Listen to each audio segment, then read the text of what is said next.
Hi, friends. Welcome to a time of prayer and meditation with Pastor Buddy. I'm at First Presbyterian Church in East Aurora, New York, and today's session is on Thich Nhat Hanh, a Buddhist monk who died last week at the age of, I believe it was 95.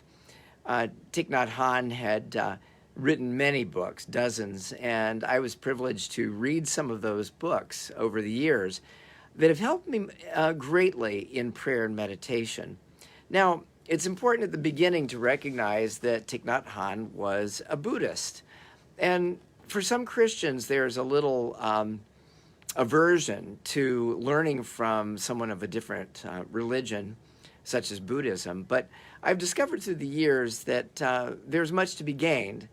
And my mind goes back long ago to William Johnstone, who was a Catholic missionary in Japan back in, I think, maybe the 50s, 60s or so. And he wrote a book that I read about Christianity and Buddhism.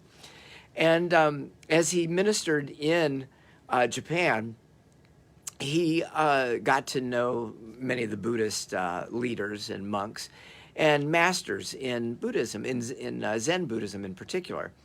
And in his training, he decided he wanted to become a master himself. And recognizing that there was no conflict between his Christian faith and Buddhist meditation. It was interesting that the Buddhist master told him, he says, "I'm glad to teach you, but I just have one thing to tell you that's very important to me, and that is that you not leave your Christian faith. For me, that would be a great failure if I led you away from your faith.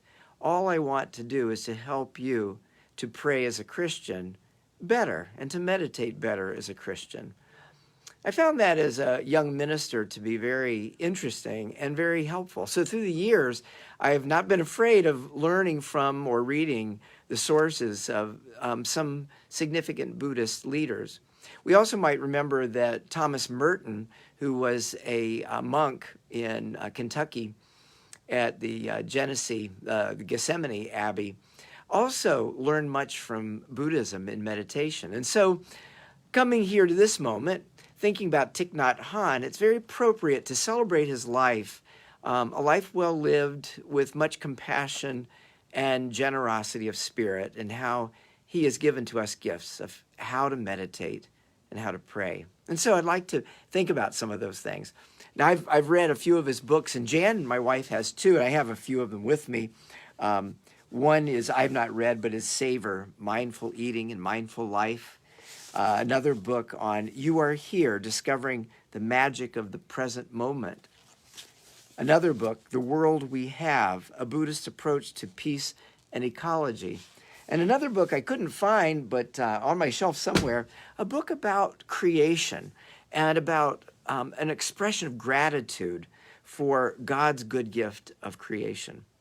Now, one thing we need to say about Buddhism is that it technically is not really a religion, as Christianity would be considered a religion, but rather a practice or a way. And so the idea, at least in Buddhist thought, is not to really have anything to do with any particular religion specifically, but rather to enhance the way of prayer and meditation and peaceful living in the world. And so as a Christian, there are many aspects that we can garner and use to help us in our own faith and practice without jeopardizing our own faith at all. I think that's an important thing to keep in mind. Buddhism is not a religion, but a way, a practice of meditation in particular, and in particular of non-attachment, of letting go. Now, there's a commonality in the Christian faith and Buddhism on this, and with really all world religions. I've mentioned it before, but let me just mention it again. In Islam, the word Islam means surrender, let go. In Judaism, often you will hear the phrase, "Here I am." It's a letting go of myself into the hands of God. In Buddhism, non-attachment means to let go of the things of this earth and the things that clutter our minds. In Christianity, the faith of which I am a part, and committed to. We see Jesus in the Garden of Gethsemane saying, if it's possible, Father, let this cup pass from me, but nevertheless, thy will be done. Not my will, but thy will be done. Letting go. Do you see this common core? It really is at the heart of all true spirituality, is a letting go of ourselves, of our agendas, of our own minds, giving everything over, and from a Christian standpoint, into the hands of God. Letting go, letting God. And so that brings us here to this moment. Over the years, I found Tich Hahn to be very interesting in the way he words things, and it's a little different, and I don't always speak in this quite the same way. But he talks a lot about stopping and breathing in and breathing out. And oftentimes he'll have a phrase like, breathe in the goodness of life, breathe out all that harms you. And then he might say, and smile. It's funny, I find that when we do that, it affects our spirit. When we take in and let go and smile, our heart, our spirit, our body, our mind, they all change. And they all become transformed with a sense of beauty and of lightness and of goodness. One of his little meditations from silence, the power of quiet in a world of noise, that I bought actually in Portland, Oregon, and then was going through a Japanese garden and reading this book, which seemed to be very appropriate at that time. And let's just do this right now. Just quiet your spirit, and I will guide you with these words of breathing in and breathing out. Let's center ourselves for a moment in quietness. Breathe from the diaphragm deeply, not up in the chest, but just breathe in, and your tummy gets bigger. Breathe out, your tummy gets smaller. The diaphragm is our breathing place. Breathe in, breathe out. Breathing in, I know I'm breathing in. Breathing out, I know I'm breathing out. In, out.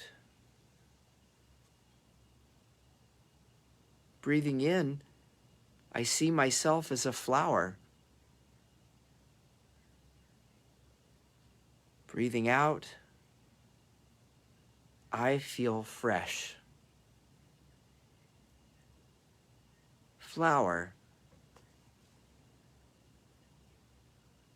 fresh. Breathing in, I see myself as a mountain.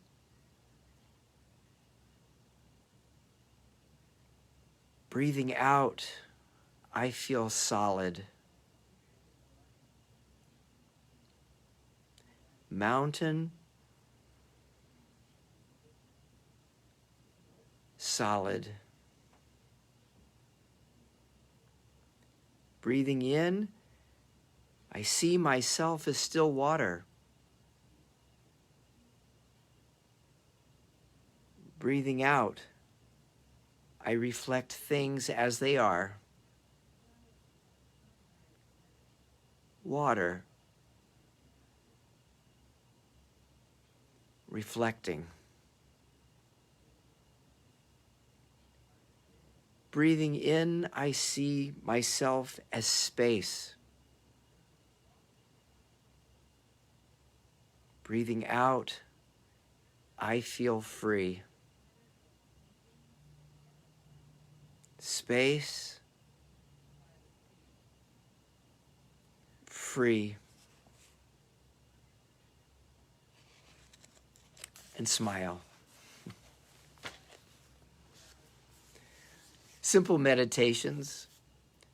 As Christians, we often use a similar form of breathing in and breathing out with a sacred word, for instance, maybe the Jesus prayer, Lord Jesus Christ on the in-breath, Son of God on the out-breath, have mercy on me, in-breath, a sinner, out-breath. Do you see the commonalities?